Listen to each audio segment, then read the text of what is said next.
Hello friends, welcome to health and voyage. അപ്പോൾ നമ്മുടെ അഹല്യ ക്യാമ്പസിൽ ഇന്ന് ജൂൺ 5 പരിസ്ഥിതി ദിനത്തോടനുബന്ധിച്ച് നമ്മൾ കുറച്ച് വൃക്ഷത്തൈകൾ നടുന്നുണ്ട്.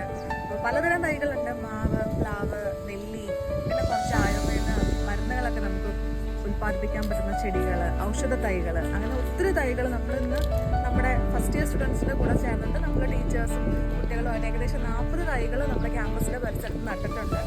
നമ്മൾ പല കോളേജുകളിൽ ഇങ്ങനെ മരം നടുന്ന കാണാറുണ്ട്, പക്ഷെ അത് മെയിൻറ്റെയിൻ ചെയ്യാറില്ല, അല്ലേ? ജൂൺ 5 മാത്രം നടും, പിന്നെ അത് തിരിഞ്ഞു നോക്കാറില്ല. പക്ഷെ ഇവിടെ അങ്ങനെയല്ല, എല്ലാ വർഷവും നടുന്ന തൈകളെ കൃത്യമായിട്ട് മോണിറ്റർ ചെയ്ത് പരിപാലിച്ച് അതിനെ വളർത്തിയെടുക്കാറുണ്ട്. അപ്പോൾ നിങ്ങൾക്ക് ഇവിടെ തൈകൾ കാണാം. ഇതൊക്കെ നമ്മൾ ഇന്ന് നട്ട തൈകളാണ്. ഓൾട്ടർനേറ്റ് ആയിട്ട് ഈ കാണുന്നത് നല്ല സ്ട്രോങ് ആയിട്ട് നിൽക്കുന്നതൊക്കെ നമ്മുടെ കഴിഞ്ഞ വർഷത്തെ തൈകളാണ്. അപ്പോൾ ഈ സൈഡ് മൊത്തം നമ്മുടെ സ്റ്റുഡൻസ് നട്ടിട്ടുള്ള തൈകളാണ്. കഴിഞ്ഞ കുറച്ച് വർഷങ്ങളായിട്ട് നമ്മൾ നട്ടിട്ടുള്ളതാണ്. എല്ലാം അതേപോലെ മെയിൻറ്റെയിൻ ചെയ്യുന്നുമുണ്ട്.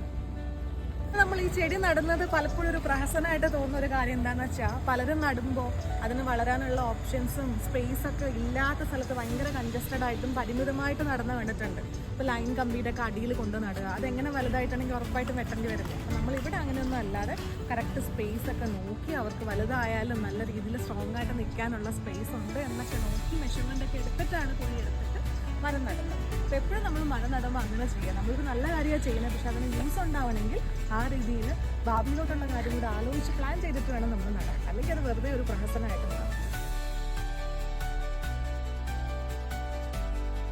നമ്മളിപ്പോൾ ഉള്ളത് അഹല്യയുടെ ഗ്രീൻ അഹല്യ എന്നുള്ള കൺസെപ്റ്റിന്റെ ഭാഗമായിട്ടുള്ള ഡെയർ എന്ന് പറയുന്ന ഒരു സ്ഥാപനത്തിലാണ്. അപ്പോൾ ആക്ച്വലി നമ്മൾ ഇന്ന് നട്ടിട്ടുള്ള എല്ലാ ഫലവൃക്ഷ തൈകളും അതേപോലെ ഈ പറഞ്ഞ ഔഷധ തൈകളും എല്ലാം ഉൽപ്പാദിപ്പിച്ച് പല ടെക്നോളജി യൂസ് ചെയ്ത് ബഡ്ഡിങ് പോലെയുള്ള പല സംവിധാനങ്ങൾ യൂസ് ചെയ്തിട്ട് വികസിപ്പിച്ചെടുക്കുന്നത് ഈ ഡെയറിലാണ്. അപ്പോൾ നിങ്ങൾക്ക് കാണാം, ചുറ്റുമായിട്ട് ആയിരക്കണക്കിന് തൈകളാണ് ഇവിടെ ഉൽപ്പാദിപ്പിക്കുന്നത്. ഈ തൈകൾ തന്നെയാണ് ഇവിടെ ഈ പരിസരത്ത് അഹല്യയുടെ കോമ്പൗണ്ടിൽ മൊത്തവും നടാനായിട്ട് ഉപയോഗിക്കുന്നത്.